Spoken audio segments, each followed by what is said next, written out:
Good morning, dear students. This is the sixth video of Economics, Chapter 2. Chapter name is Sectors of Indian Economy, and this video is for the student of Standard 10. Students, in our previous video, we compared the public sector with private sector.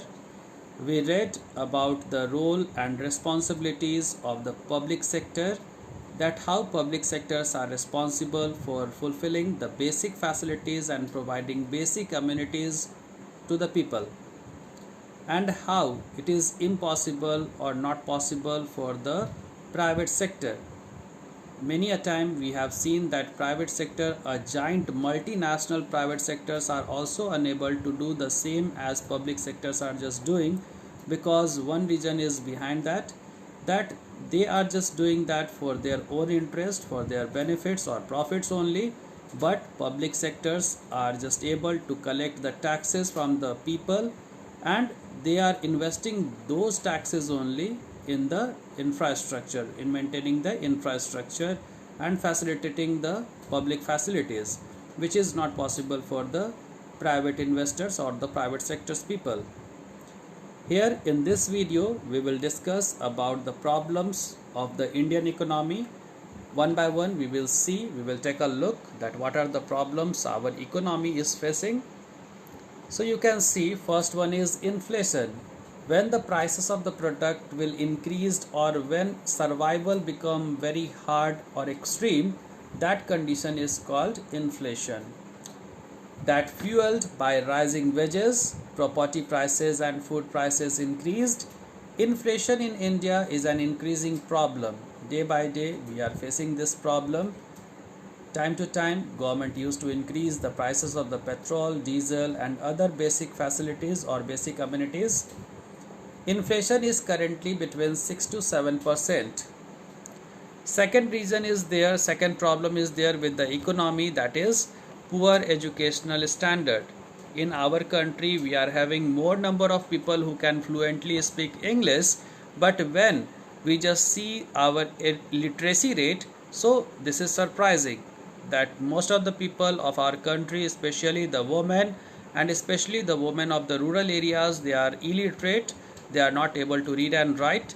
So that is the biggest problem for the people.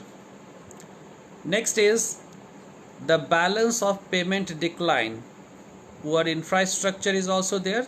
Third is poor infrastructure. When we talk about our country's infrastructure, so somewhere it is well developed or well connected, roads with highways, national highways, state highways and district highways. Somewhere you will see that how our village is also well connected with the urban areas, but many where the areas are underdeveloped or not developed in comparison of that urban areas, so there people are facing problem. Now just see, many Indians lack basic amenities like access to running water. Indian public services are scratching under the tension of bureaucracy and inefficiency. Over 40% of Indian fruit decays before it reaches the market. So this is really bad luck for all the marketeers or all the businessmen. Suppose that if you are a businessman and you are having a mango orchard or any fruit orchard, you are engaged in the horticulture, so these are the perishable items. You will have to quickly just provide these to the market, supply these to the market, so that only you can get the value of your product.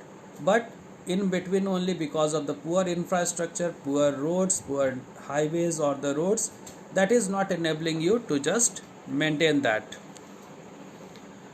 Next is balance of payment decline. Okay, this balance of payment means what? It means our income should be more in comparison of our expenditure. But here in our country, what is happening? Our income is less, but our expenditure is more. It means we are earning less money by our export business in comparison of our import. We are just spending more money in import. So this is also the problem for the Indian economy. Next, take a look, high level of debt. Maintained by a property boom, the amount of lending in India has grown by 30% in the past year. However, there are concerns about the risk of such loans. These are called NPA loans also sometimes. Many industrialists, what they are just doing, students, they are taking heavy loans from the banks. Banks are giving them loans on the basis of their assets and the capital.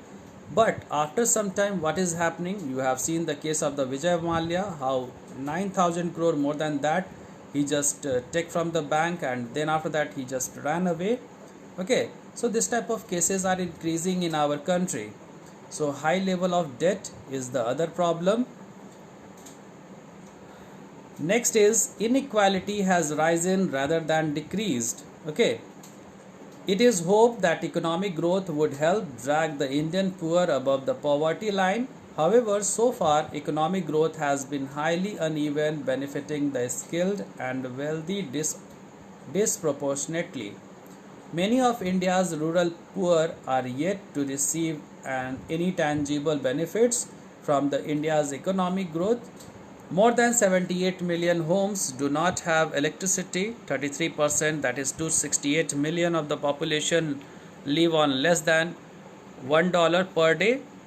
Furthermore, with the spread of television in Indian villages, the poor are increasingly aware of the disparity between rich and poor. So the promises which is made by the governments time to time during the election time, somehow these promises are not getting fulfilled. People are still facing the problem of inequality. Many new things are just done by the government also. We can't blame the government that they are not doing anything for the poor people. Many facilities are there, but on ground level, somewhere it is not in the practice. Okay, so that's why the gap between the rich and poor, this is the major problem for our Indian economy, because government record somehow is not correct. That's why many people are just neglected. Seventh point is large budget deficit. India has one of the largest budget deficit in the developing world. Excluding subsidies, its amount to nearly 8% of GDP. Although it has fallen a little in the past year, it still allows little scope for increasing investment in public services like health and education. So we are making our budget very large.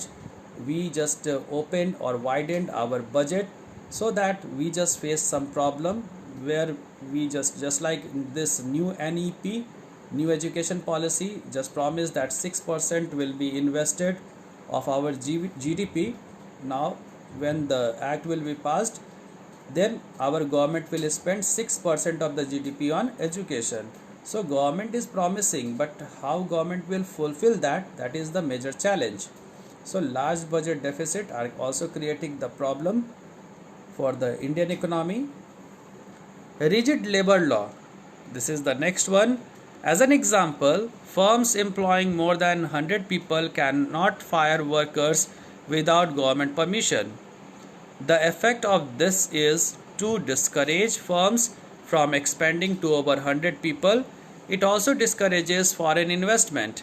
Trades unions have an important political power base, and governments often shy away from tackling potentially politically sensitive labor laws. So many where you will see the number of laborers are more than the required number. In standard 9 you have read that is called disguised unemployment. So if the demand of the labor is more, or if the demand of the labor is less than 100, so at that time that is forced by the trade unions.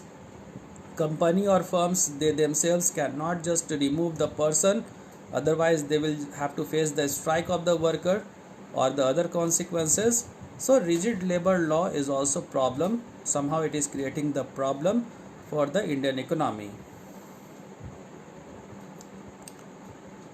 Strengths of Indian economy. After several decades of sluggish growth, the Indian economy is now amongst the fastest growing economy in the world. Economic growth is currently 8 to 9%, second only to China. So this is the old data, students. You will have to collect the new data. Because of the corona pandemic, many countries' economy just fall. Okay, so new latest update will come. I will share with you. Despite several problems facing the Indian economy, many economists point to potential strengths of the Indian economy. which could enable it to continue to benefit from high levels of economic growth in the future. So lots of expectations are there of the economist for India, that India can just grow and become fastest growing nation. Okay, because we are having lots of educated people who can just give their best in the service sector. We have skilled people. If we are not having the educated maximum from the country, then we have skilled people, okay, who can just give their workforce and do the development for the country, increase the per capita income. Demographics of India are favorable. Okay, if we see the population of India, that is favorable. India still has a positive birth rate, meaning that the size of the workforce will continue to grow for the predictable future. Unlike India, a rising workforce helps to increase saving and investment. It also enables increased productivity. So these are the promising statements of India, that we can just provide the workforce to the world, and in this way we can just grow our economy. There is much scope for increases in efficiency. So then the infrastructure of India is so bad in places that even moderate improvements could lead to significant improvements in the productive capacity of the economy. India is well placed to benefit from globalization and outsourcing. So India is getting benefit of the globalization, because a legacy of the British Empire is that India has one of the largest English speaking population in the world. For labor intensive industries like call centers, India is an obvious target for outsourcing. So some advantages are here of our demography, of our population, that with the help of that we can just sort out the problem of the Indian economy. Our people's demand are there more in the call centers, because this is the gift of our ancestor as well as Britishers, because Britishers only just introduced the English education system here, and with the help of them only we started just learning English. So this way this English is now somehow helping us to engage ourselves in other type of activities in service sector, which is in great demand. Positive growth forecast is there, that a recent study from Goldman Sachs forecast that India could grow at a sustainable rate of 8% growth until 2020. That is this time only, this year only, but unfortunately we cannot just achieve that. However, it is worth noting that this assumed Indian would make several supply side policies such as labor market, deregulations and improvements in education and training. So this way you can understand that what type of problem Indian economy just facing, and what type of solutions we have. Okay, what are the solutions we are having? So this way we have read the problems in the Indian economy and the strength of the Indian economy, what can be just observed in the future. So many expectations are there of the economists related to India. Let's see what will happen. Our government also said that soon our country will become 5 trillion economy country. So for that purpose we will have to do very hard work. We will have to just increase the GDP as well as the per capita income. So this is the end of the video, student. I hope you understand. Thank you very much.